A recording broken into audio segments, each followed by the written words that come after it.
আছেন সবাই? আমি আক্তারুজ্জামান ইনস্ট্রাক্টর-র সাথে আছি আপনাদের সাথে। আজকে আমরা আলোচনা করব ইলাস্ট্রেটর টিউটোরিয়াল নিয়ে। অ্যাডোবি ইলাস্ট্রেটর টিউটোরিয়াল 2023 তে আপনাদের সবাইকে স্বাগতম। এখন আমরা আসি রোটেট টুল এবং রিফ্লেক্ট টুল, এই দুইটা টুলসের ব্যবহার কীভাবে আমরা করব। তো রোটেট টুল ব্যবহারের জন্য আমি এখান থেকে একটা সার্কেল নেব, অবশ্যই স্টকে কালারটা শুধু থাকবে। স্টকে কালারটা নিলাম। এখন আমি সার্কেলটাকে মুভ করতে ঘুরতে যাচ্ছি।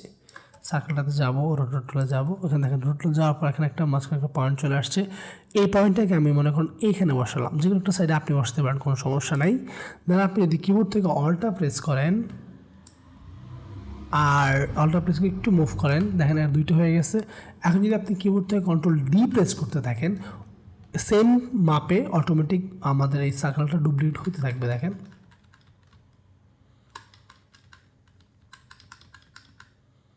তো এটাই হচ্ছে আমাদের রোটেট টুলের ব্যবহার। এছাড়াও এই রোটেট টুল দিয়ে আমরা অনেক সুন্দর সুন্দর ডিজাইন করতে পারবো, সমস্যা নেই। আমরা নেক্সট ভিডিওগুলোতে আমরা আস্তে আস্তে এগুলো দেখবো।